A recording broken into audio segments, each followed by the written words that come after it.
Unit 1 History Chapter 1 Major developments during 18th century. Historians have conveniently divided world history into three periods: ancient, medieval and modern. All these stages are characterized by some distinct features like the society, economy, culture and politics. The ancient age witnessed the emergence of man as thinking, innovative and creative being. This laid the foundations for the great civilizations such as the Greek, Harappan, Egyptian and Roman civilizations that followed. The medieval period was famous for monarchy and the subjugation of the common people, a system known as feudalism where the upper classes flourished at the expense of the masses. इतिहासकारों ने विश्व इतिहास को तीन प्रमुख अवधियों प्राचीन, ancient, मध्यकालीन, मेडिवल और आधुनिक, मॉडर्न में बांटा है। इन सभी अवधियों की कुछ विशिष्ट विशेषताएं होती हैं, जैसे समाज, सोसाइटी, अर्थव्यवस्था, इकोनॉमी, संस्कृति, कल्चर और राजनीति, पॉलिटिक्स। प्राचीन काल एंशिएंट एज में मनुष्य का उदय, इमर्जेंस, एक सोचने, नवोन्मेष, इनोवेटिव और रचनात्मक, क्रिएटिव, प्राणी, बीइंग के रूप में हुआ। इसने महान सभ्यताओं जैसे ग्रीक, हड़प्पा, मिस्र और रोम की नींव रखी, जो इसके बाद आईं। मध्यकाल मेडिवल पीरियड का प्रसिद्ध पहलू था राजतंत्र, मोनार्की और आम लोगों का वर्चस्व, सब्जुगेशन। यह एक व्यवस्था थी जिसे सामंती व्यवस्था, फ्यूडलिज्म कहा जाता था, जिसमें उच्च वर्गों ने गरीबों की कीमत पर अपना विकास किया। Major developments of the contemporary world. The medieval period in Indian history ended with the death of Aurangzeb in 1707. While India was stepping up to the threshold of the modern phase in its history, significant changes were taking place in the world. It is important to know about these global developments, especially in Europe, since India came under British subjugation during that period. Bharat के इतिहास में मध्यकालीन अवधि, medieval period, 1707 में औरंगजेब की मृत्यु के साथ समाप्त हो गई। जबकि भारत अपने इतिहास के आधुनिक चरण, मॉडर्न फेज की ओर बढ़ रहा था, उसी समय दुनिया भर में महत्वपूर्ण बदलाव, सिग्निफिकेंट चेंजेस हो रहे थे।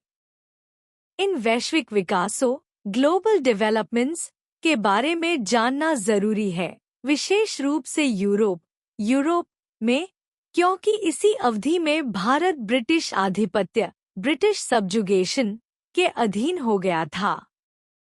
Changes in Europe.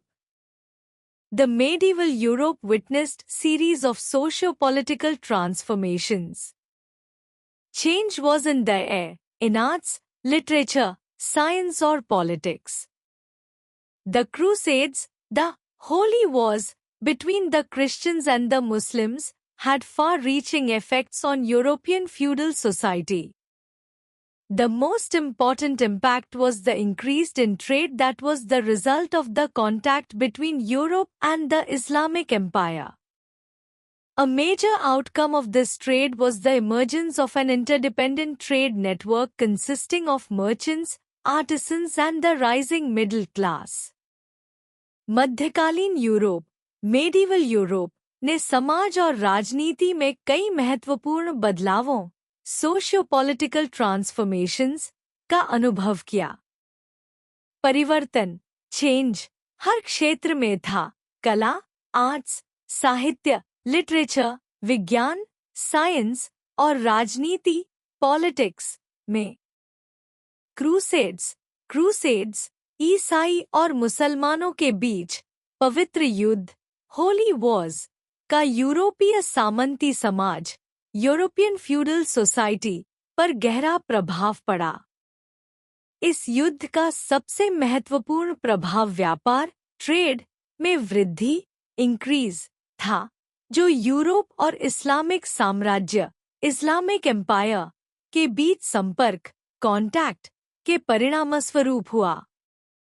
इस व्यापार का एक प्रमुख परिणाम यह था कि एक आपस में जुड़े हुए व्यापार नेटवर्क इंटरडिपेंडेंट ट्रेड नेटवर्क का उदय हुआ, जिसमें व्यापारी मर्चेंट्स कारीगर आर्टिसंस और उभरता हुआ मध्यवर्ग राइजिंग मिडिल क्लास शामिल था। द मिडिल एजेस 1400 से 1500 AD came to an end in Europe with the growth of Renaissance, a cultural movement that began in Italy. From its birthplace in Florence, it spread to the rest of Europe by the 16th century. Renaissance means rebirth. As such, it saw the rebirth of classical ideas and themes that had long lain dormant in Europe. मध्यकाल Middle Ages 1400 से 1500 AD Europe में पुनर्जागरण Renaissance के विकास के साथ समाप्त हुआ। पुनर्जागरण एक सांस्कृतिक आंदोलन कल्चरल मूवमेंट था, जिसकी शुरुआत इटली में हुई थी।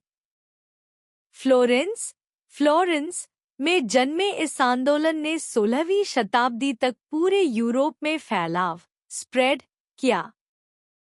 पुनर्जागरण का अर्थ है पुनर्जन्म रीबर्थ। इस प्रकार इसे यूरोप में लंबे समय से निष्क्रिय डोमेंट पड़े क्लासिकल विचारों और विषयों क्लासिकल आइडियाज एंड थीम्स का पुनर्जन्म रीबर्थ माना जा सकता है। In medieval Europe, the church restricted the freedom of thought of the individual.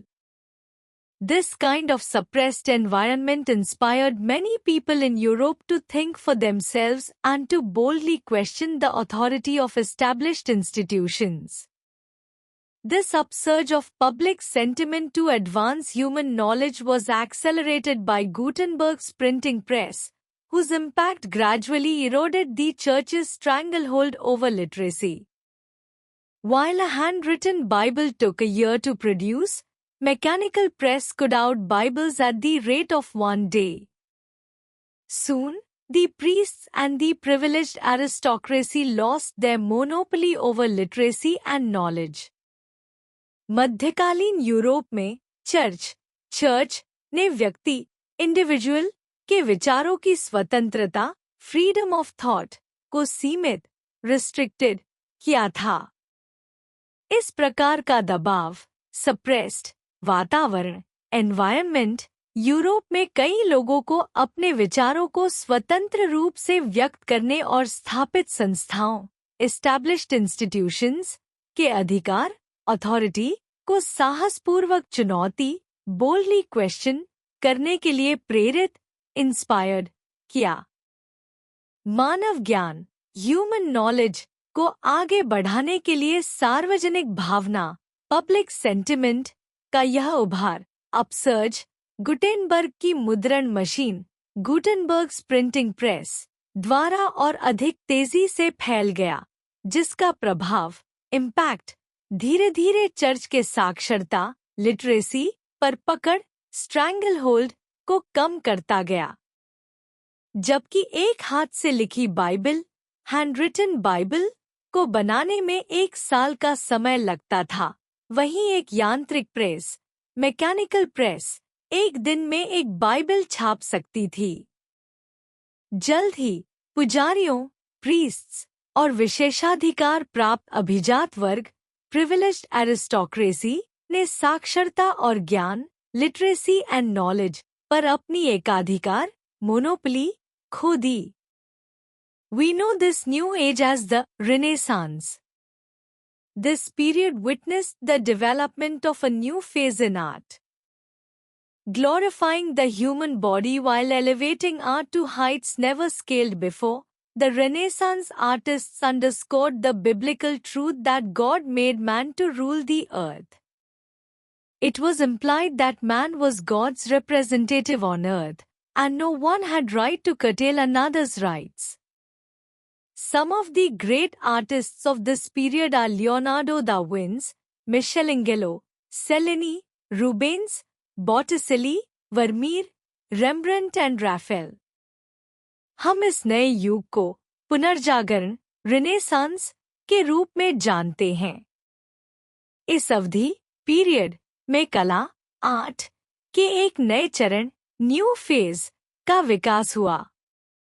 पुनर्जागरण के कलाकारों रिनेसांस आर्टिस्ट्स ने मानव शरीर ह्यूमन बॉडी की महिमा ग्लोरीफाइंग की और कला को ऐसी ऊंचाइयों हाइट्स तक पहुंचाया जो पहले कभी हासिल नहीं की गई थी। पुनर्जागरण के कलाकारों ने बाइबल के सत्य बिब्लिकल ट्रूथ को रेखांकित किया कि भगवान ने मनुष्य मैन को पृथ्वी पर राज रूल करने के लिए बनाया। इसका तात्पर्य यह था कि मनुष्य भगवान का प्रतिनिधि रिप्रेजेंटेटिव है और किसी को भी किसी अन्य के अधिकारों राइट्स को सीमित कर्टेल करने का अधिकार नहीं है। इस अवधि के कुछ महान कलाकारों ग्रेट आर्टिस्ट्स में Leonardo da Vinci, Michelangelo, Michelangelo, Cellini, Rubens, Botticelli, Vermeer, Rembrandt और राफेल शामिल हैं। Sea voyages. The Renaissance period also witnessed the great voyages of discovery and exploration. The inventions of the mariner's compass, improvements in cartography and the innovations in shipbuilding made long voyages safe. European merchants who were keen to revive their languishing businesses generously supported the explorers. पुनर्जागरण काल Renaissance period में महान अन्वेषण और खोज की समुद्री यात्राएं voyages of discovery and exploration भी हुईं। नाविकों के कंपास मैरिनर्स कंपास के आविष्कार मानचित्रण कार्टोग्राफी में सुधार और जहाज निर्माण शिप बिल्डिंग में नवाचारों इनोवेशंस ने लंबी यात्राओं लॉन्ग वॉयजेस को सुरक्षित सेफ बना दिया। यूरोपीय व्यापारी यूरोपियन मर्चेंट्स जो अपने व्यापार को पुनः जीवित रिवाइव करने के लिए उत्सुक थे ने अन्वेषकों एक्सप्लोरर्स का उदारतापूर्वक समर्थन generously सपोर्टेड किया। These voyages led to the discovery of not only new routes but of new lands. Columbus discovered America in 1492, while a Portuguese sailor named Vasco da Gama discovered a new sea route to India in 1498. With the discovery of new trade routes and lands, Europe witnessed tremendous expansion in trade. As a result, trading companies proliferated in the 17th century. The East India Company was one such company that established trading outposts in many countries. इन समुद्री यात्राओं सी voyages ने न केवल नए रास्तों new routes की खोज की बल्कि नई भूमि न्यू लैंड्स की भी खोज की। क्रिस्टोफर कोलंबस ने 1492 में अमेरिका की खोज की, जबकि एक पुर्तगाली नाविक पोर्चुगीज सेलर वास्को दा गामा ने 1498 में भारत इंडिया के लिए एक नया समुद्री मार्ग सी राउट खोजा। नई व्यापारिक मार्गों ट्रेड राउट्स और भूमि लैंड्स की खोज के साथ यूरोप में व्यापार ट्रेड में जबरदस्त विस्तार एक्सपेंशन हुआ। इसके परिणामस्वरूप 17वीं शताब्दी में व्यापारिक कंपनियां ट्रेडिंग कंपनीज फैलने लगी। ईस्ट इंडिया कंपनी एक ऐसी कंपनी थी जिसने कई देशों में व्यापारिक ठिकाने ट्रेडिंग आउटपोस्ट्स स्थापित किए। The reformation.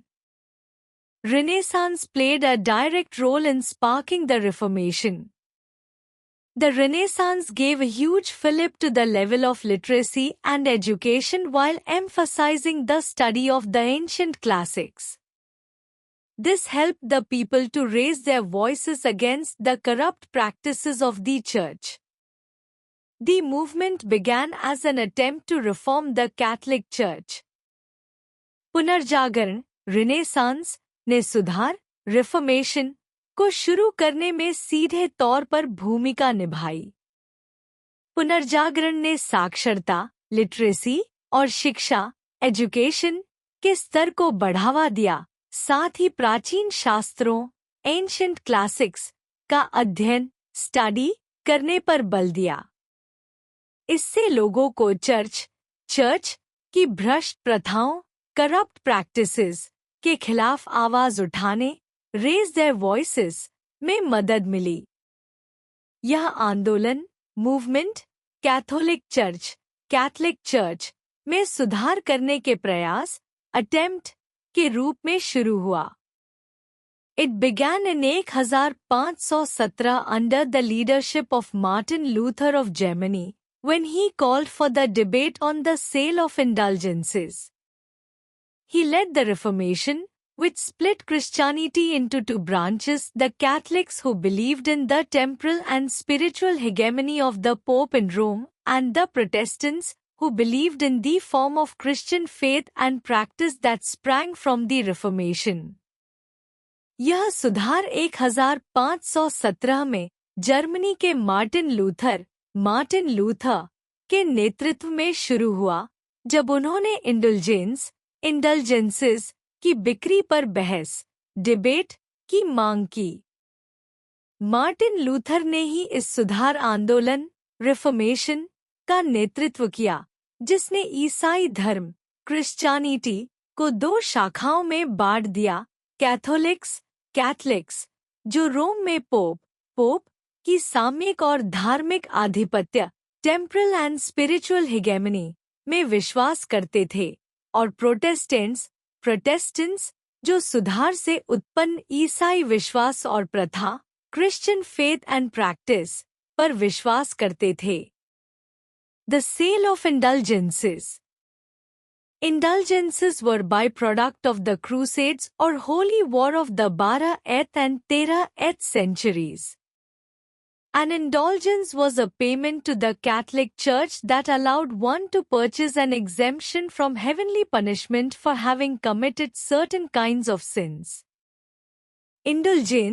Indulgences 12वीं और 13वीं शताब्दी के क्रूसेड्स या पवित्र युद्ध, होली वॉर्स का एक उपोत्पाद, बाय प्रोडक्ट था। एक इंडल्जेंस वह भुगतान, पेमेंट था जो कैथोलिक चर्च को किया जाता था, जिससे एक व्यक्ति को कुछ प्रकार के पापों, सिंस को करने के कारण स्वर्गीय दंड, हेवनली पनिशमेंट से मुक्ति, एग्जेम्पशन प्राप्त होती थी। The industrial revolution. In the second half of the 18th century, the labor-based economy of England switched over to machines and industrial progress. It began with the mechanization of the textile industry. Before this switchover, goods were all handmade. The merchants supplied the peasant families with raw material and collected the finished product. But the system proved unable to satisfy the growing demand for goods.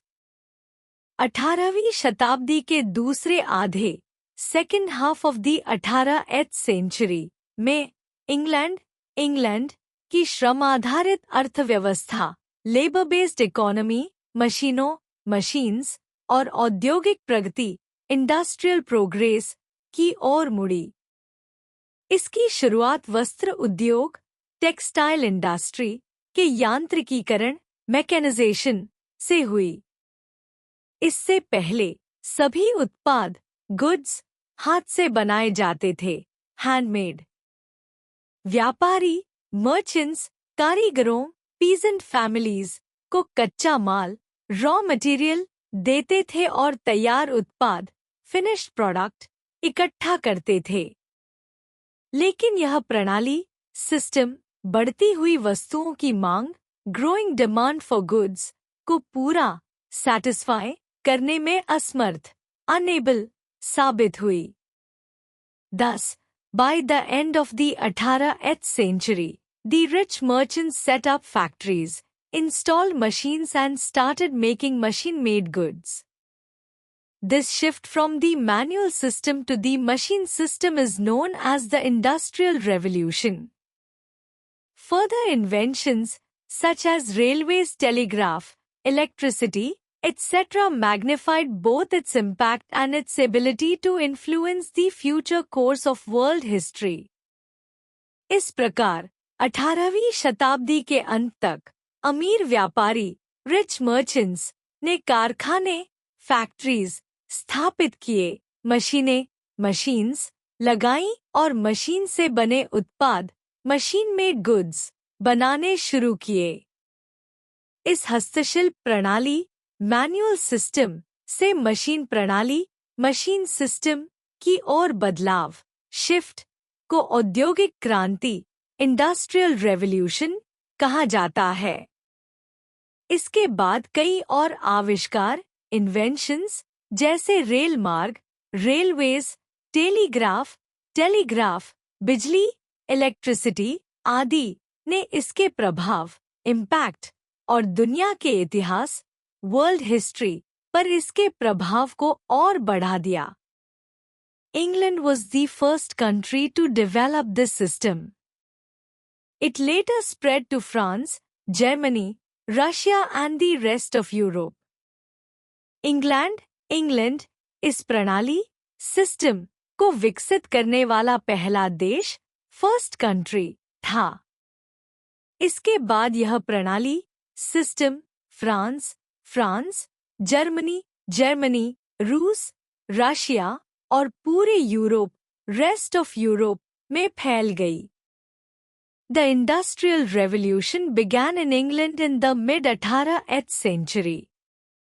The textile industry was first to be mechanized. New machines like spinning jenny, power loom and steam engines were invented. औद्योगिक क्रांति, industrial revolution की शुरुआत 18वीं शताब्दी के मध्य, mid-18th century में England में हुई। सबसे पहले वस्त्र उद्योग, टेक्सटाइल इंडस्ट्री को यांत्रिकीकरण, मैकेनाइज्ड किया गया। नए उपकरणों, मशीन्स जैसे स्पिनिंग जेनी, पावर लूम और भाप इंजन, स्टीम इंजन्स का आविष्कार, इन्वेंशन हुआ। The American War of Independence. While Europe was occupied with its inner conflicts, another major event was unfolding. The 13 British colonies in North America revolted against the British rule over the issue of taxation against representation. The colonies were taxed, but they were not given representation in the British Parliament. Most of the people settled in these colonies had come from Europe, but they were deprived of rights of representation that people living in England enjoyed. जब Europe अपने आंतरिक संघर्षों, internal conflicts में व्यस्त था, एक और महत्वपूर्ण घटना, मेजर इवेंट घटित हो रही थी। उत्तरी अमेरिका, नॉर्थ अमेरिका में 13 ब्रिटिश उपनिवेश, ब्रिटिश कॉलोनीज, ब्रिटिश शासन, ब्रिटिश रूल के खिलाफ करों के लिए प्रतिनिधित्व का अभाव, टैक्सेशन विदाउट रिप्रेजेंटेशन के मुद्दे पर विद्रोह, रिवोल्टेड कर रहे थे। इन उपनिवेशों पर कर, टैक्स लगाया गया था, लेकिन उन्हें ब्रिटिश संसद, ब्रिटिश पार्लियामेंट में प्रतिनिधित्व, रिप्रेजेंटेशन नहीं दिया गया था। इन उपनिवेशों में बसने वाले अधिकांश लोग यूरोप से आए थे, लेकिन उन्हें इंग्लैंड में रहने वाले लोगों को मिलने वाले प्रतिनिधित्व के अधिकार, राइट्स ऑफ रिप्रेजेंटेशन, से वंचित, डिप्राइव्ड किया गया था। The revolutionary era began in 1763 and on July 4, 1776 the colonists adopted the declaration of independence. In 1789, the United States adopted a republican constitution. Thus, it started the practice of having written constitutions. The American Revolution was significant for two reasons. It compelled the British Parliament to follow liberal policies towards their colonies, and it encouraged the revolutionary forces of other British colonies to liberate themselves from the clutches of the British. क्रांतिकारी युग, revolutionary era, 1763 में शुरू हुआ और 4 जुलाई 1776 को उपनिवेशियों, कॉलोनिस्ट्स, ने स्वतंत्रता की घोषणा, डेक्लेरेशन ऑफ इंडिपेंडेंस, को अपनाया। 1789 में संयुक्त राज्य अमेरिका, यूनाइटेड स्टेट्स, ने एक गणराज्य संविधान, रिपब्लिकन कॉन्स्टिट्यूशन, को अपनाया। इस प्रकार यह लिखित संविधान, रिटन कॉन्स्टिट्यूशंस, रखने की प्रथा, प्रैक्टिस, की शुरुआत, बिगैन, हुई। अमेरिकी क्रांति, अमेरिकन रेवोल्यूशन, 2 कारणों से महत्वपूर्ण थी। इसने ब्रिटिश संसद, ब्रिटिश पार्लियामेंट, को अपने उपनिवेशों, कॉलोनीज, के प्रति उदार नीतियां, लिबरल पॉलिसीज, अपनाने के लिए मजबूर, कंपेल्ड, किया। इसने अन्य ब्रिटिश उपनिवेशों, ब्रिटिश कॉलोनीज, के क्रांतिकारी बलों, रेवोल्यूशनरी फोर्सेस, को प्रेरित, एनकरेज्ड, किया कि वे ब्रिटिश के शिकंजे से अपनी स्वतंत्रता, लिबरेट देमसेल्व्स, प्राप्त करें। Conditions of the third estate. तीसरी श्रेणी, थर्ड एस्टेट, के लोग निम्नलिखित कठिन परिस्थितियों, कंडीशंस, का सामना करते थे। They were forced to do military service. उन्हें सैन्य सेवा, मिलिट्री सर्विस, करने के लिए मजबूर किया जाता था। They could not hunt or fish on nobles' estates. वे किसी भी कुलीन, नोबल, के संपत्ति पर शिकार, हंट, या मछली पकड़ने, फिश, नहीं कर सकते थे। They had to pay taxes to their lord, the king and the church. उन्हें अपने स्वामी, लॉर्ड, राजा, किंग, और चर्च, को कर, टैक्स, देना पड़ता था। They had to use the Lord's mill, wine press and oven and pay for such use.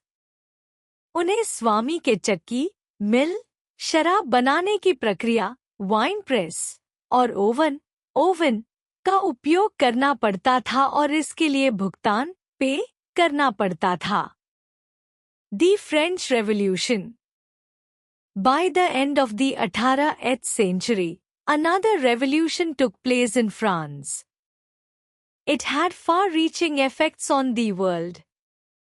At that time, French society comprised of 3 estates: the nobility, the clergy and the commoners. Apart from the royal family, wealth was concentrated in the hands of nobles and merchants. 18वीं शताब्दी के अंत, end of the 18th century, तक France में एक और क्रांति, revolution, हुई।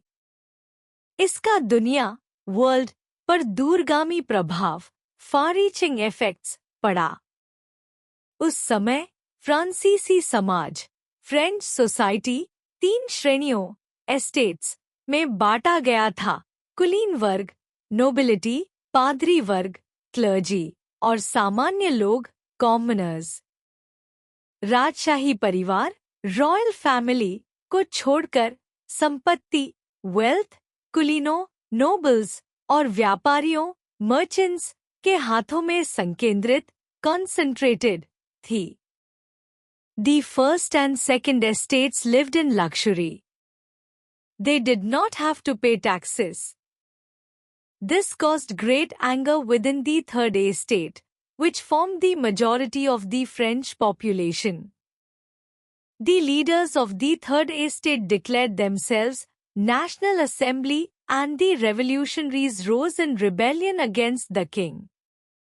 They stormed the Bastille, the state prison, and set the prisoners free. In August 1789, the National Assembly declared an end to the feudal system and promulgated the Declaration of the Rights of Man and of the Citizen.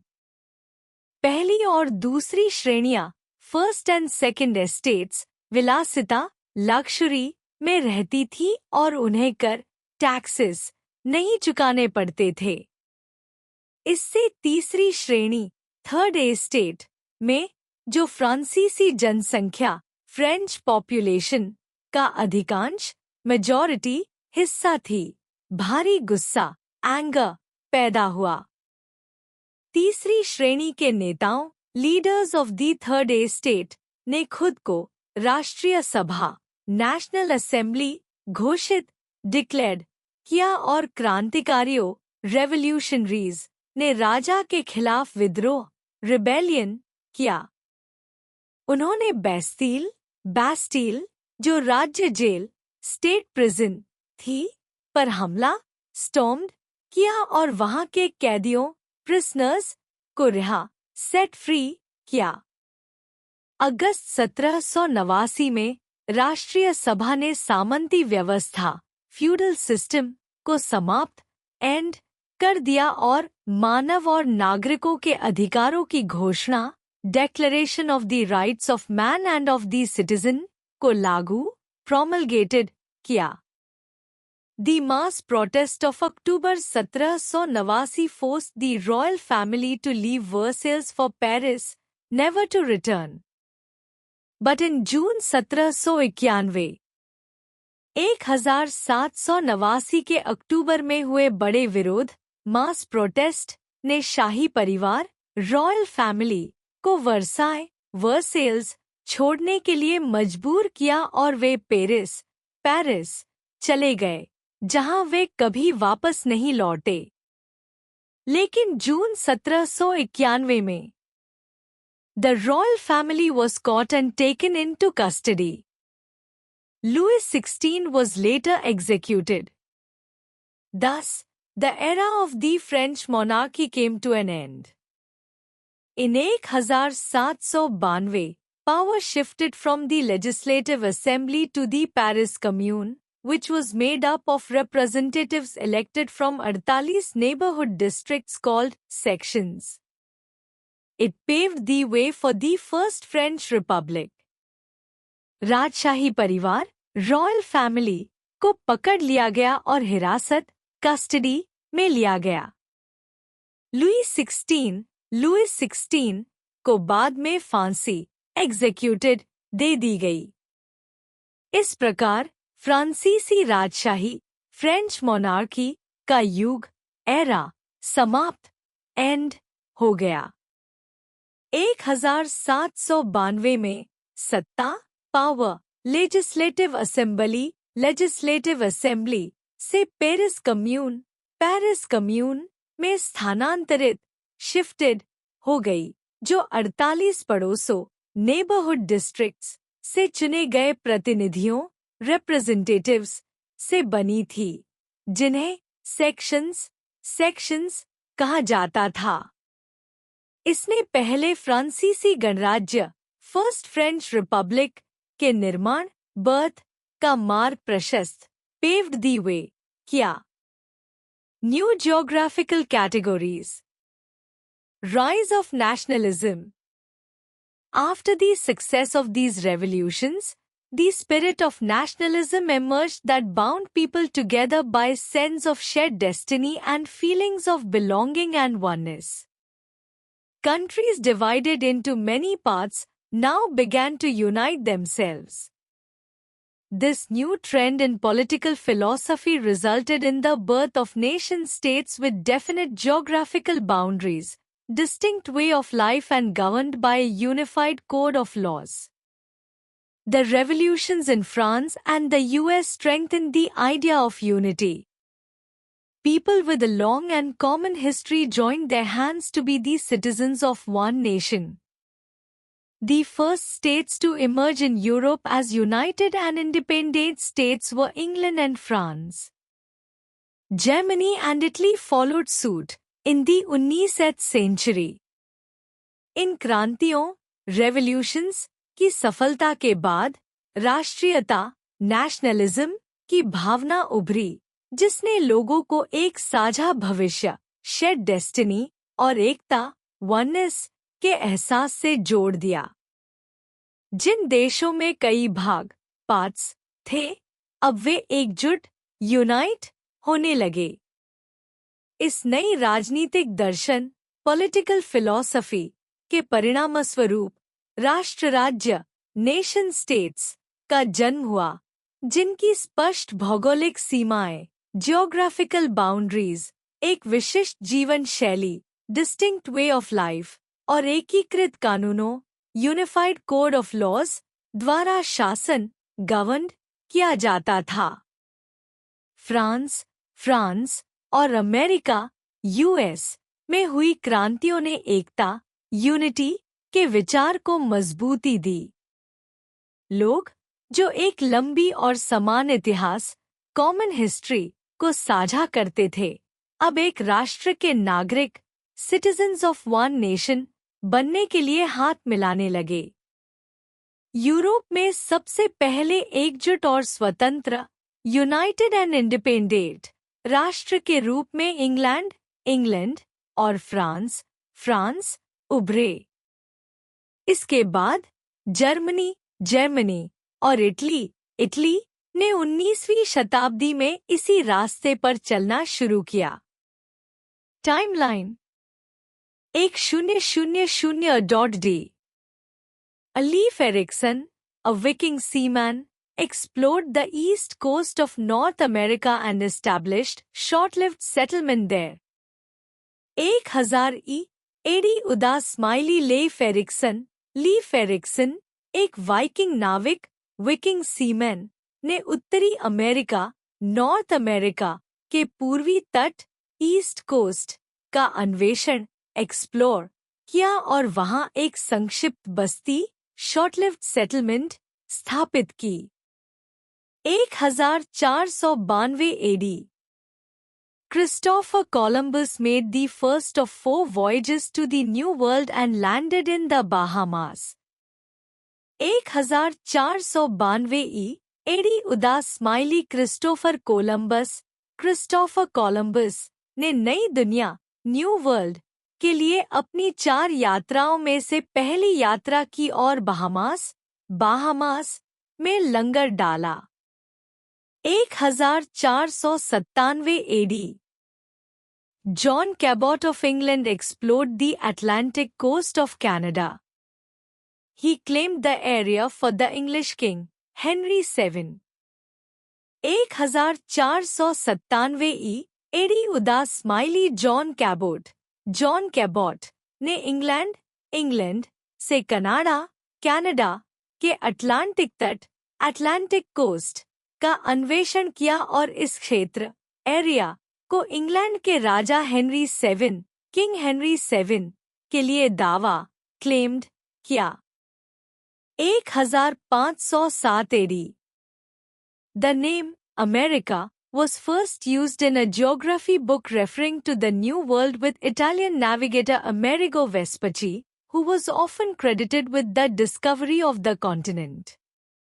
1507 AD उदास smiley America नाम पहली बार एक भूगोल की किताब, geography book, में उस नई दुनिया, न्यू वर्ल्ड के लिए इस्तेमाल हुआ, जिसमें इतालवी नाविक, इटालियन नेविगेटर अमेरिगो वेस्पुची को इस महाद्वीप, कॉन्टिनेंट की खोज, डिस्कवरी के लिए श्रेय, क्रेडिटेड दिया गया था।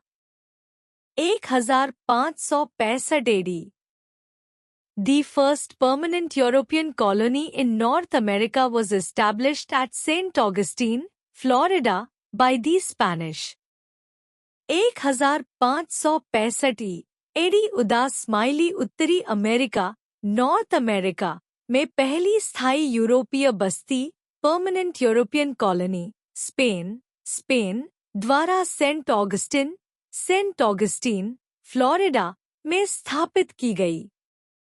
1588 AD Great Britain replaced Spain as the dominant power in the New World, direct outcome of the defeat of the Spanish army by the English in Europe.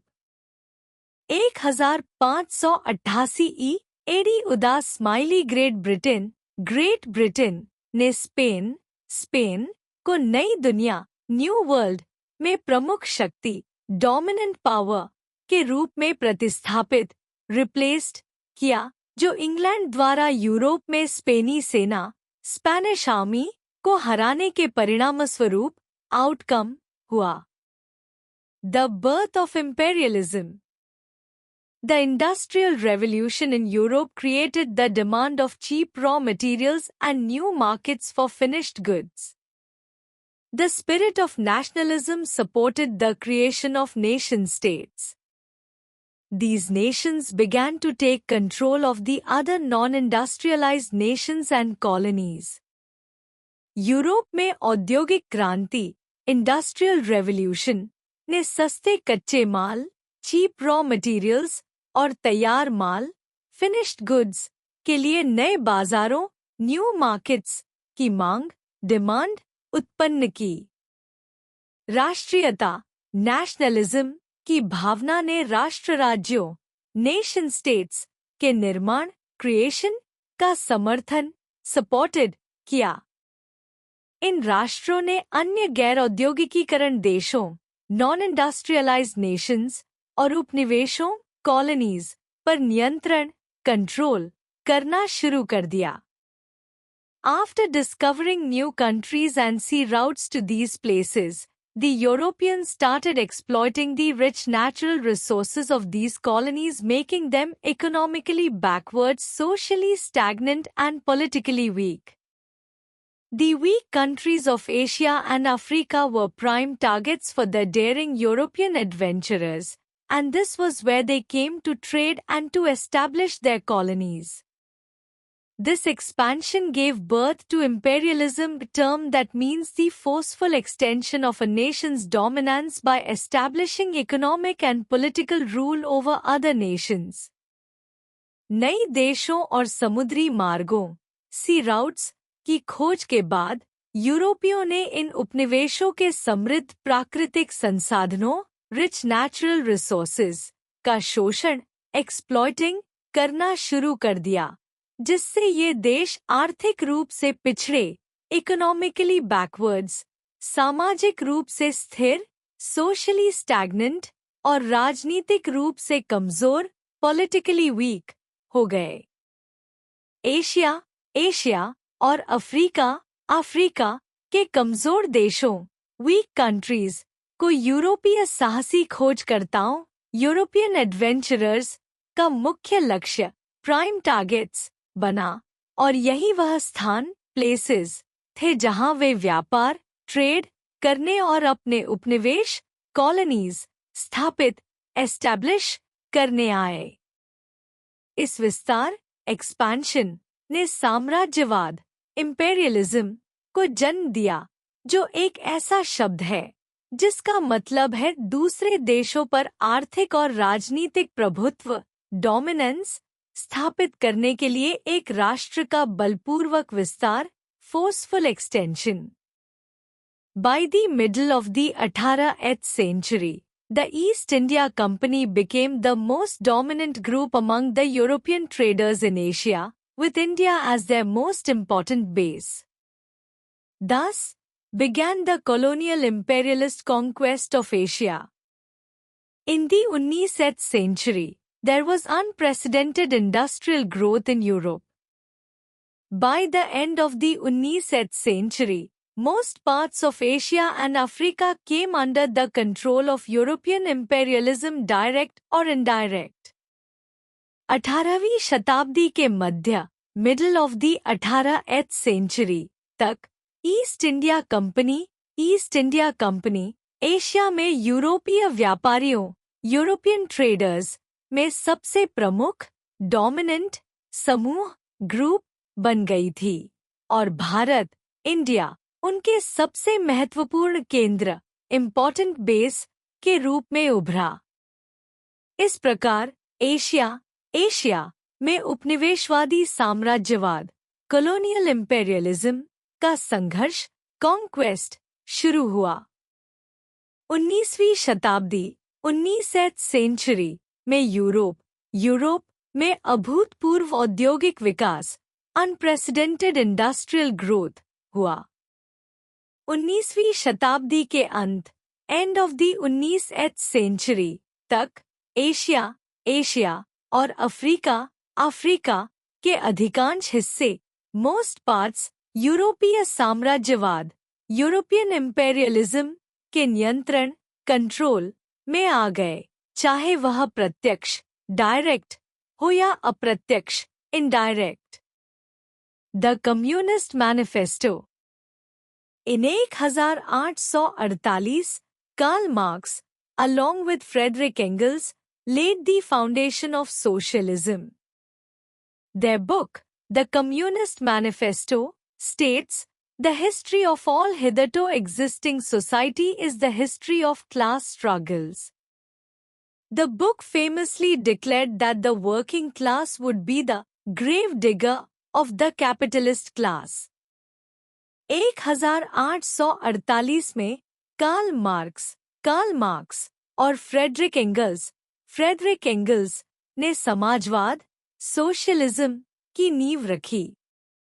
उनकी पुस्तक कम्युनिस्ट घोषणापत्र द कम्युनिस्ट मैनिफेस्टो में यह कहा गया था, अब तक के समाजों का इतिहास वर्ग संघर्ष क्लास स्ट्रगल्स का इतिहास है। इस पुस्तक में यह प्रसिद्ध घोषणा फेमस डेक्लेरेशन की गई कि श्रमिक वर्ग वर्किंग क्लास पूंजीपति वर्ग कैपिटलिस्ट क्लास के कब्र खुदाई करने वाला ग्रेव डिगर होंगे। Socialism in the middle 19th century, two philosophers named Karl Marx and Friedrich Engels co-authored a book entitled The Communist Manifesto, which was published in 1848. In the book, they wrote that capitalism should be replaced by a new system of social organization in which property and the distribution of income was subject to social control rather than individual determination or market forces. They argued that since the workers alone could transform raw materials into the final product with the help of machines, they should have say in both production as well as profits. This revolutionary concept challenged the very basis of capitalism. By the end of the 19th century, socialism had become popular throughout Europe. 19वीं शताब्दी के मध्य middle 19th century में दो दार्शनिकों philosophers Karl Marx और Frederick angles ने एक पुस्तक लिखी जिसका नाम था कम्युनिस्ट घोषणापत्र द कम्युनिस्ट मैनिफेस्टो, जो 1848 में प्रकाशित हुई। इस पुस्तक में उन्होंने यह लिखा कि पूंजीवाद कैपिटलिज्म को एक नए सामाजिक संगठन सोशल ऑर्गेनाइजेशन के द्वारा प्रतिस्थापित रिप्लेस किया जाना चाहिए, जिसमें संपत्ति प्रॉपर्टी और आय इनकम का वितरण डिस्ट्रीब्यूशन सामाजिक नियंत्रण सोशल कंट्रोल के तहत होगा, न कि व्यक्तिगत निर्धारण इंडिविजुअल डिटर्मिनेशन या बाजार शक्तियों मार्केट फोर्सेस के आधार पर। उन्होंने तर्क आर्ग्यूड किया कि चूंकि केवल श्रमिक वर्कर्स ही कच्चे माल रॉ मटेरियल्स को अंतिम उत्पाद फाइनल प्रोडक्ट में बदल सकते हैं मशीन्स की मदद से। इसलिए उन्हें उत्पादन, प्रोडक्शन और लाभ, प्रॉफिट्स दोनों में हिस्सा से होना चाहिए। यह क्रांतिकारी रेवोल्यूशनरी विचार पूंजीवाद, कैपिटलिज्म की नींव, बेसिस को चुनौती, चैलेंज देता था। 19वीं शताब्दी के अंत तक, end of the 19th century, समाजवाद, सोशलिज्म यूरोप भर में लोकप्रिय, पॉपुलर हो गया था। The socialistic revolution in Russia. After the European and American revolutions, the Russian Revolution of 1917 had decisive impact upon the modern world. This revolution led to the overthrow of the autocratic rule of the Tsars, resulting in the fall of Tsar Nicholas II and the elimination of the entire Romanov dynasty. This was followed by the establishment of the Soviet Union in 1922. The USSR, the Union of Soviet Socialist Republics, lasted till 1991. यूरोपीय और अमेरिकी क्रांतियों, European and American revolutions के बाद 1917 में रूस की क्रांति, Russian revolution, ने आधुनिक दुनिया, मॉडर्न वर्ल्ड पर गहरा प्रभाव, डिसाइसिव इम्पैक्ट डाला।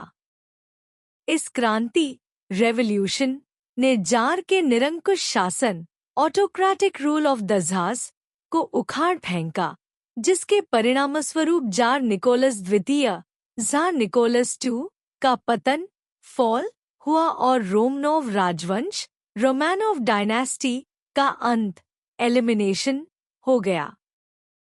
इसके बाद 1922 में सोवियत संघ, सोवियत यूनियन की स्थापना, एस्टैब्लिशमेंट हुई। सोवियत समाजवादी गणराज्य संघ, union of Soviet socialist republics, USSR, 1991 तक अस्तित्व, एग्जिस्टेड में रहा।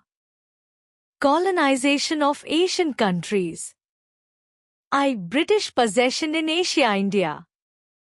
After the discovery of sea route to India by Vasco da Gama in 1498, the Portuguese established their base in Goa.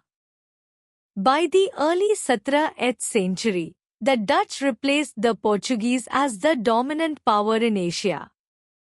1498 में वास्को दा गामा द्वारा भारत, इंडिया के लिए समुद्री मार्ग, सी राउट की खोज के बाद पोर्चुगीज ने गोवा में अपना आधार, बेस स्थापित किया। 17वीं शताब्दी की शुरुआत तक डच ने पुर्तगालियों को एशिया में प्रमुख शक्ति, डोमिनेंट पावर के रूप में बदल दिया। In 1600 AD, the merchants and traders of London established the East India Company. At first, it set up its factories at Surat. Gradually, the British spread their political power in India.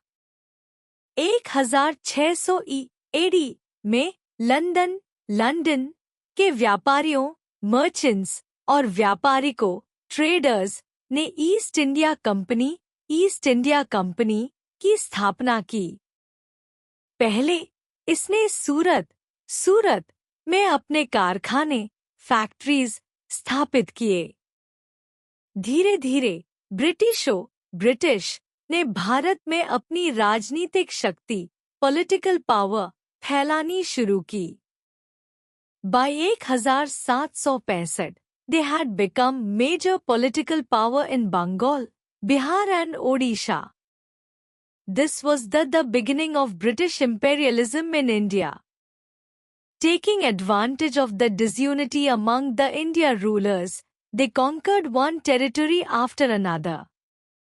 With the conquest of Punjab in 1849, the whole of India became part of the British Empire. 1765 तक वे बंगाल, बिहार और Odisha, Bengal, Bihar and Odisha में प्रमुख राजनीतिक शक्ति बन गए थे। यही ब्रिटिश साम्राज्यवाद, ब्रिटिश इंपेरियलिज्म की शुरुआत थी।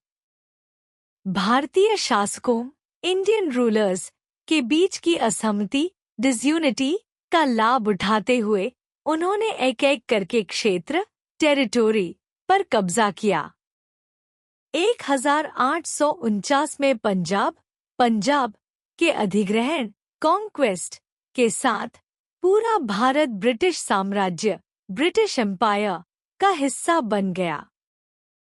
British possessions in Asia outside India included Burma, today's Myanmar, 1824 and 1885, Sri Lanka, 1814, Malaya, Hong Kong and Kowloon, 1842 to 1845, Tibet, 1904, Palestine and Mesopotamia, British Mandate after World War I. Bharat के बाहर Asia में British संपत्तियां British possessions में शामिल थी। Burma, वर्तमान Myanmar, Burma, today's Myanmar, 1824 and 1885, Sri Lanka, 1814, Malaya, Hong Kong और Kowloon, Malaya, Hong Kong and Kowloon, 1842 to 1845, Tibet, 1904, फिलिस्तीन और Mesopotamia, Palestine and Mesopotamia, British mandate after World War I, China and the opium wars, conflict between Britain and China arose in 1839. At this time, the Chinese port officials prevented the British from distributing opium to Chinese port workers. Britain got agitated by the refusal of the Chinese emperor to grant them the right of free trade. The emperor was against the opium being smuggled into China. Thus, a huge consignment of opium in a British warehouse in Canton was destroyed in 1839. This provoked the British to declare war against China. This came to be known as the First Opium War. Britain और चीन के बीच संघर्ष, conflict, 1839 में शुरू हुआ। इस समय चीनी बंदरगाह अधिकारियों, चाइनीज पोर्ट ऑफिशियल्स ने ब्रिटिशों को चीनी बंदरगाह श्रमिकों, चाइनीज पोर्ट वर्कर्स को अफीम, ओपियम वितरित करने से रोक दिया। ब्रिटेन ने इस पर प्रतिक्रिया, रिएक्शन व्यक्त की क्योंकि चीनी सम्राट, चाइनीज एम्परर ने उन्हें स्वतंत्र व्यापार, फ्री ट्रेड का अधिकार, राइट देने से मना कर दिया था। सम्राट अफीम के चीन में तस्करी, स्मगलिंग के खिलाफ थे। परिणामस्वरूप 1839 में कैंटन में ब्रिटिश गोदाम, ब्रिटिश वेयरहाउस में अफीम की एक विशाल खेप, ह्यूज कंसाइनमेंट, नष्ट, डिस्ट्रॉयड कर दी गई। इसने ब्रिटिशों को चीन के खिलाफ युद्ध, वॉर घोषित करने के लिए उकसाया, जिसे पहला अफीम युद्ध, फर्स्ट ओपियम वॉर कहा गया। After the British victory, a treaty called the Treaty of Nanking was signed in 1842. Under this treaty, the British got possession of Hong Kong on a 99-year lease. The British were also allowed to open 5 ports, including Canton, to trade with China. In 1997, Hong Kong was finally reverted to China. ब्रिटिशों की victory के बाद 1842 में नांकिन संधि, treaty of Nanking पर हस्ताक्षर signed किए गए। इस संधि के तहत ब्रिटिशों को हांगकांग पर 99 वर्षों के लिए पट्टे, 99 ईयर लीज पर कब्जा possession मिला। ब्रिटिशों को चीन से व्यापार ट्रेड करने के लिए 5 बंदरगाहों पोर्ट्स को खोलने की अनुमति अलाउड भी मिली, जिनमें कैंटन भी शामिल था। 1997 में हांगकांग को आखिरकार चीन को वापस रिवर्टेड सौंप दिया गया। In 1843, the British got the most favored nation status under the Treaty of the Bogue. It also was granted the right of extraterritoriality, which meant exemption from arrest, prosecution, any kind of search or seizure of British nationals. 1843 में ब्रिटिशों को सर्वश्रेष्ठ राष्ट्र most favoured nation का दर्जा status मिला बोगो संधि treaty of the बोग के तहत। उन्हें अधिराष्ट्र एक्स्ट्राटेरिटोरियलिटी का अधिकार भी मिला, जिसका मतलब था कि ब्रिटिश नागरिकों ब्रिटिश नेशनल्स को गिरफ्तारी, अरेस्ट, अभियोजन, प्रोसिक्यूशन, किसी प्रकार की खोज, सर्च या जब्ती, सीजर से छूट एग्जेम्पशन दी गई। Soon, other colonial powers like the United States, Belgium, France, Norway, Sweden and Portugal also sought similar concessions from the Chinese and signed their own treaties. All this led to violent anti-foreigner protests. जल्द ही अन्य उपनिवेशी शक्तियां जैसे कि संयुक्त राज्य America, Belgium, France, Norway, Sweden और पुर्तगाल, United States, Belgium, France, Norway, Sweden and Portugal ने भी चीन से समान रियायतें कंसेशंस प्राप्त करने का प्रयास किया और अपनी खुद की संधियां ट्रीटीज साइन की। इसके परिणामस्वरूप चीन में विदेशी विरोध एंटी फॉरेनर प्रोटेस्ट्स के रूप में हिंसक घटनाएं वायलेंट इंसिडेंट्स हुई। Owing to these small incidents, a minor insult to the British flag and the murder of a French missionary, Britain and France declared war on China. The Second Opium War, 1856 से 60, led to the signing of the Treaty of Tientsin, 1858. The Chinese later refused to ratify this treaty. This led to the Anglo-French War against China. Beijing, Peking, was occupied as a consequence of this war. By the end of the 19th century, the British had occupied large chunk of Chinese territory including Hong Kong and a part of Kowloon. चीन में छोटे-छोटे घटनाओं जैसे कि British ध्वज, British flag का अपमान, insult और एक फ्रांसीसी मिशनरी, फ्रेंच मिशनरी की हत्या, मर्डर के कारण ब्रिटेन और फ्रांस ने चीन के खिलाफ युद्ध, वॉर की घोषणा डिक्लेयर की।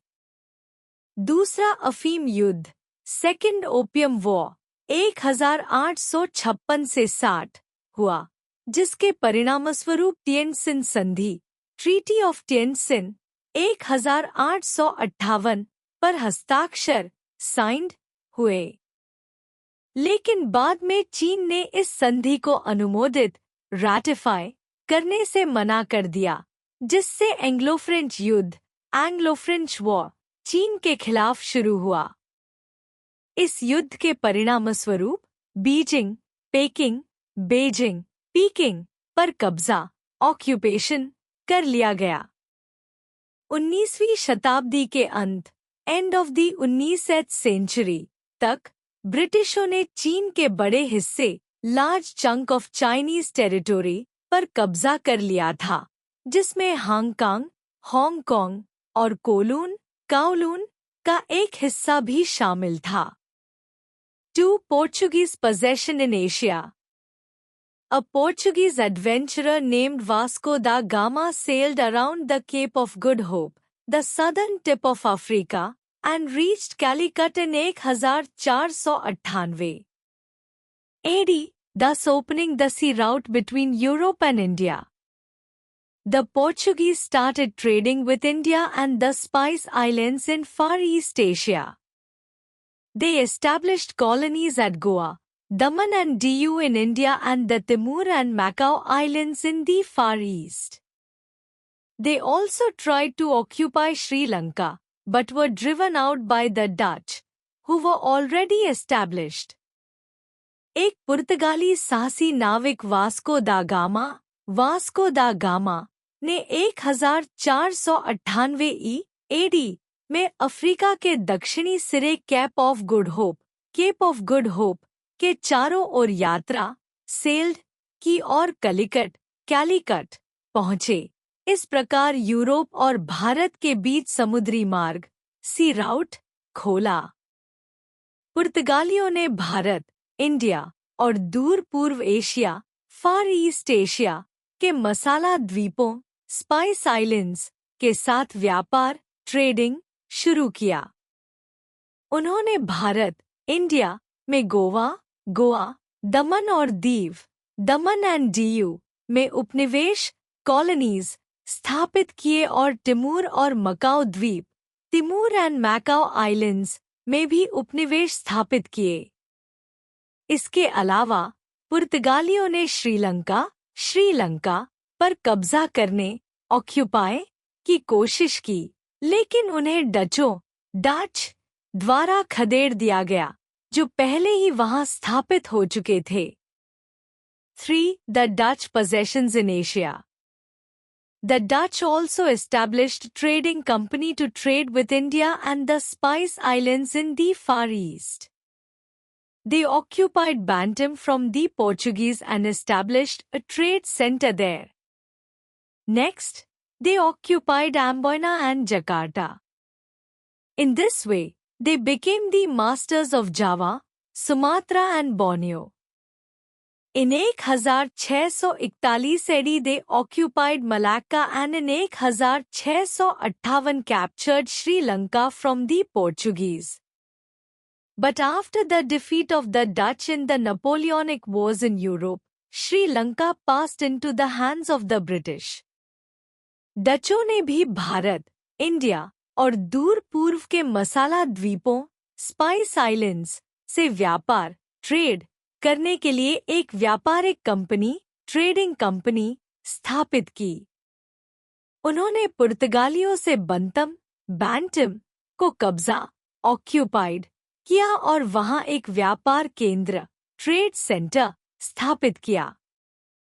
इसके बाद डचों ने एम्बोइना और जकार्ता को भी कब्जा कर लिया।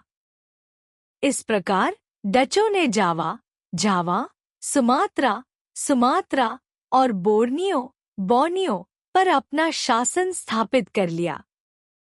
1641 एडी में डचों ने मलाक्का पर कब्जा किया और 1658 में श्रीलंका को पुर्तगालियों से छीन लिया।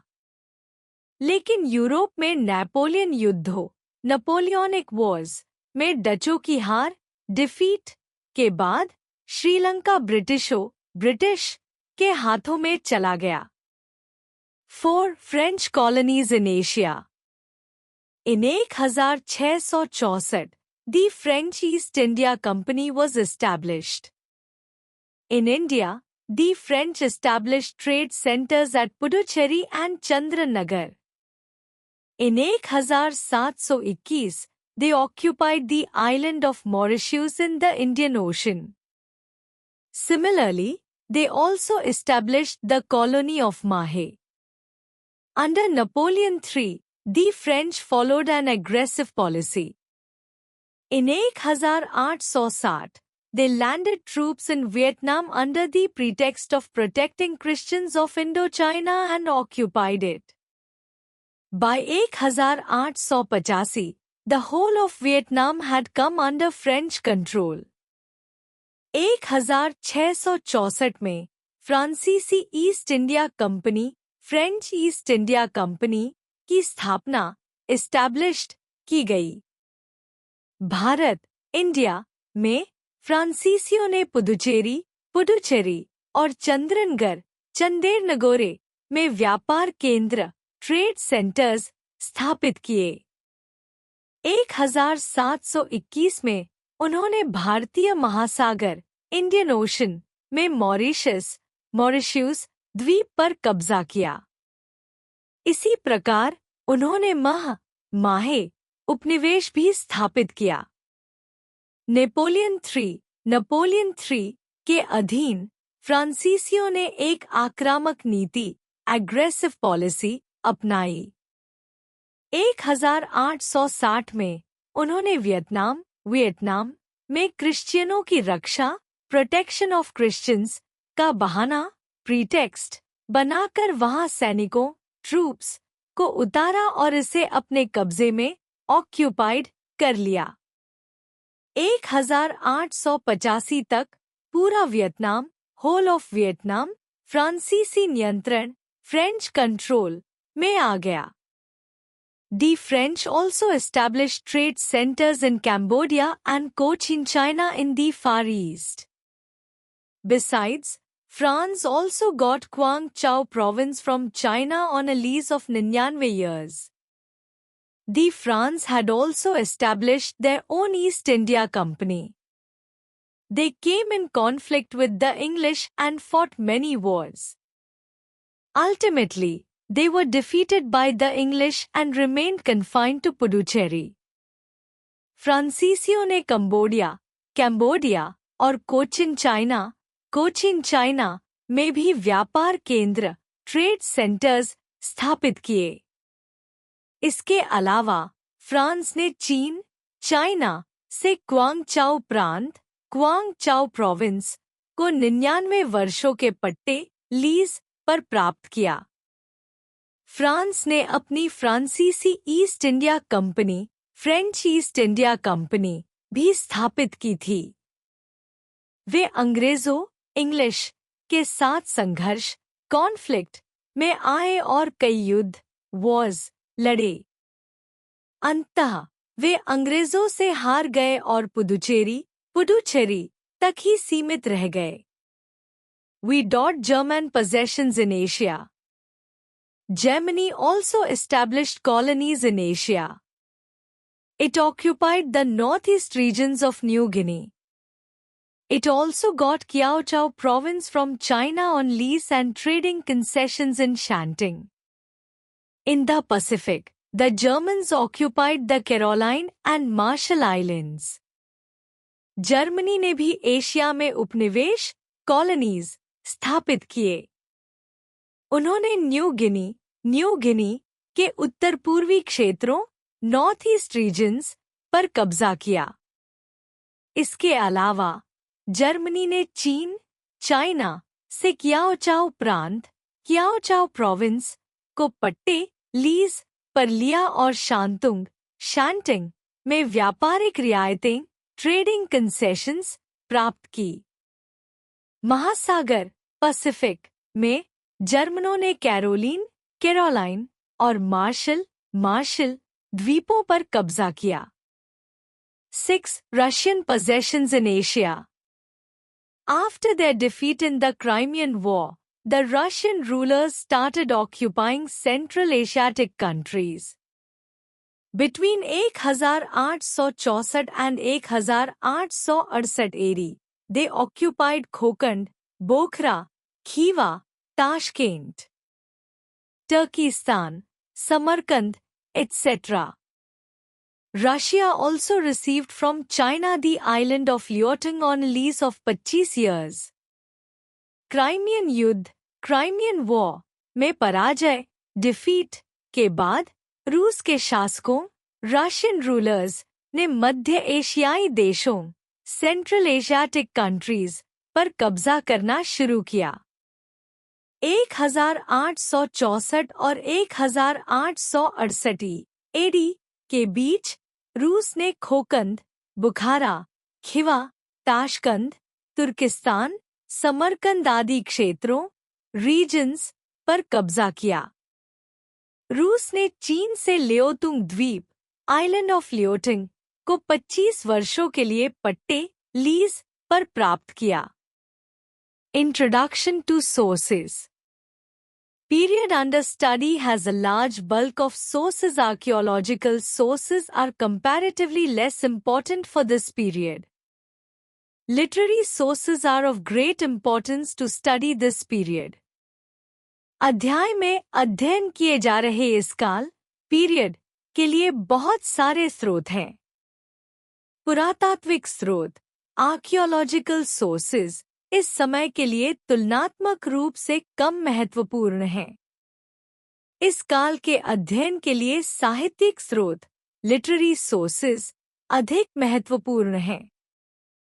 Literary sources The literary sources for the period consist of original documents like government reports, administrative records, official records of the British, surveys and so on. All these records have been carefully preserved in archives and museums. इस काल के साहित्यिक स्रोतों में मूल दस्तावेज, original documents शामिल हैं, जैसे कि सरकारी रिपोर्ट, गवर्नमेंट रिपोर्ट्स, प्रशासनिक रिकॉर्ड, एडमिनिस्ट्रेटिव रिकॉर्ड्स, ब्रिटिश अधिकारियों के आधिकारिक record, official records of the British, सर्वेक्षण, सर्वेज आदि। इन सभी रिकॉर्ड्स को संग्रहालयों, आर्काइव्स और संग्रहण केंद्रों, म्यूजियम्स में सावधानीपूर्वक संरक्षित, प्रिजर्व्ड किया गया है। Official records The Mughals introduced the culture of recording everything. This was furthered and perfected by the British. Official records of the British administration are a very important source as the British believed that every instruction, plan, policy, decision, agreement, and investigation had to be clearly written. Every administrative decision was recorded and carefully preserved. Mughal साम्राज्य, Mughal empire ने सब कुछ record करने की संस्कृति, culture of recording की शुरुआत की थी। इस पर ब्रिटिश ने आगे बढ़कर इसे परिपूर्ण, परफेक्टेड किया। ब्रिटिश प्रशासन के आधिकारिक रिकॉर्ड्स, ऑफिशियल रिकॉर्ड्स एक महत्वपूर्ण स्रोत, इम्पोर्टेंट सोर्स है, क्योंकि ब्रिटिशों का मानना था कि हर निर्देश, इंस्ट्रक्शन, योजना, प्लान, नीति, पॉलिसी, निर्णय, डिसीजन, समझौता, अग्रीमेंट और जांच, इन्वेस्टिगेशन को स्पष्ट रूप से लिखा जाना चाहिए। हर प्रशासनिक निर्णय, एडमिनिस्ट्रेटिव डिसीजन को रिकॉर्ड किया गया और सावधानीपूर्वक संरक्षित, केयरफुली प्रिजर्व्ड किया गया। इन रिकॉर्ड्स में न केवल सरकारी कार्यों की जानकारी मिलती है, बल्कि उस समय की नीतियों, योजनाओं और उनके प्रभावों के बारे में भी महत्वपूर्ण जानकारी मिलती है। इन रिकॉर्ड्स का अध्ययन करने से हम उस समय की शासन व्यवस्था, गवर्नेंस सिस्टम और प्रशासन की कार्यप्रणाली, एडमिनिस्ट्रेटिव प्रैक्टिसेस को अच्छे से समझ सकते हैं। Every executive, legislative and judicial body had record rooms in which even the smallest records were kept, well catalogued. Thus, the proceedings of each government department is available to us. This has helped historians immensely in their study of the period. Many of the official records of this period are now preserved in the National Archives of India. हर कार्यपालिका, executive, विधायिका, legislative और न्यायपालिका, judicial संस्था के पास record कक्ष, record rooms थे, जहां तकरीबन सभी रिकॉर्ड्स, चाहे वे छोटे हों या बड़े, अच्छे से संकलित और व्यवस्थित, वेल कैटलॉग्ड होते थे। इस प्रकार प्रत्येक सरकारी विभाग, गवर्नमेंट डिपार्टमेंट की कार्यवाही, प्रोसीडिंग्स हमारे लिए उपलब्ध, अवेलेबल है। यह प्रणाली इतिहासकारों, हिस्टोरियंस के लिए बहुत सहायक, इमेंसली हेल्पफुल रही है। क्योंकि इन रिकॉर्ड्स के माध्यम से वे उस काल के प्रशासनिक फैसलों, नीतियों और घटनाओं का विश्लेषण कर सकते हैं। इस काल के बहुत से आधिकारिक रिकॉर्ड्स अब भारत के राष्ट्रीय अभिलेखागार नेशनल आर्काइव्स ऑफ इंडिया में संरक्षित प्रिजर्व्ड हैं, जहां इन्हें शोध और अध्ययन के लिए सहेजा गया है। सर्वे reports. This British also began the practice of conducting surveys because they believed that surveys would enable them to effectively administer the country and know the people better. Population surveys, revenue surveys, land surveys and many other types of surveys were conducted. Mapping was an important part of these surveys. The British made a large number of topographic maps.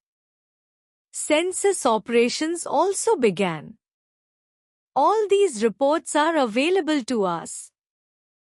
ब्रिटिशों ने सर्वेक्षणों, सर्वेस के संचालन, conducting की प्रक्रिया की शुरुआत की, क्योंकि उनका मानना था कि सर्वेक्षणों के माध्यम से वे देश का प्रभावी रूप से प्रशासन कर सकेंगे और लोगों को बेहतर तरीके से जान सकेंगे। इन सर्वेक्षणों में जनसंख्या सर्वेक्षण, पॉपुलेशन सर्वेज, राजस्व सर्वेक्षण, रेवेन्यू सर्वेज, भूमि सर्वेक्षण, लैंड सर्वेज और कई अन्य प्रकार के सर्वेक्षण शामिल थे। इन सर्वेक्षणों का एक महत्वपूर्ण हिस्सा मानचित्रण, मैपिंग था, जो इन रिपोर्टों की सटीकता और जानकारी को दर्शाता है। ब्रिटिशों ने कई टोपोग्राफिक मानचित्र, टोपोग्राफिक मैप्स तैयार किए, जो भौगोलिक जानकारी प्रदान करते थे। सांख्यिकी, सेंसस संचालन भी शुरू हुआ था, जिसके माध्यम से जनसंख्या, जातीयता, धर्म और अन्य महत्वपूर्ण पहलुओं का विवरण एकत्रित किया गया। Indigenous records, diaries, accounts of pilgrims and travellers, newspapers, books, novels and leaflets reflect the feelings of the Indians under British rule. People wrote in English and in the regional language. Dadabhai Naoroji wrote Poverty and Un-British Rule in India to highlight the exploitative nature of the British rule. Newspapers such as Kesari in Marathi and Maharatta in English also made people aware of the real intentions of the British. When the national movement was at its peak, the British tried to suppress the press. However, they failed. Diaries, यात्रियों और तीर्थयात्रियों के खातों, accounts of pilgrims and travellers, समाचार पत्र, newspapers, किताबें, books, उपन्यास, novels और पम्फलेट, लीफलेट्स, ब्रिटिश शासन, ब्रिटिश रूल के तहत भारतीयों, इंडियंस की भावनाओं, फीलिंग्स को दर्शाते हैं। लोग इन सभी दस्तावेजों में अंग्रेजी, इंग्लिश और क्षेत्रीय भाषाओं, रीजनल लैंग्वेजेस में लिखते थे। दादाभाई नौरोजी ने अपनी पुस्तक poverty and un-British rule in India लिखी, जिसमें उन्होंने ब्रिटिश शासन के शोषणकारी स्वभाव, एक्सप्लॉयटेटिव नेचर को उजागर किया। इसके अलावा केसरी मराठी में और महारत्ता अंग्रेजी में जैसे समाचार पत्रों ने भी लोगों को ब्रिटिशों के असली इरादों, रियल इंटेंशंस के बारे में जागरूक किया। जब राष्ट्रीय आंदोलन, नेशनल मूवमेंट अपने चरम पर था, तब ब्रिटिशों ने प्रेस को दबाने, सप्रेस की कोशिश की। हालांकि वे इसमें सफल नहीं हो पाए और स्वदेशी प्रेस ने अपने काम को जारी रखा, जिससे भारतीयों को उनके अधिकारों और स्वतंत्रता के प्रति जागरूक किया गया। We will study the history of the last 250 से 300 years in the subsequent chapters regarded as the modern period. The modern period in India is associated with the establishment of British colonial rule and our fight against it. We will study the socio-cultural changes that came about in India under the influence of the British. We will read about the rise of nationalism in India, which ultimately led to freedom of India. We will also see the developments that have taken place since then, how they have affected our progress. हम भारतीय इतिहास में आधुनिक काल, modern period का अध्ययन करेंगे, जो पिछले 250 से 300 वर्षों की अवधि में फैला हुआ है। इस काल को आधुनिक काल के रूप में जाना जाता है। भारत में आधुनिक काल का संबंध ब्रिटिश औपनिवेशिक शासन की स्थापना और उसके खिलाफ हमारे संघर्ष से है।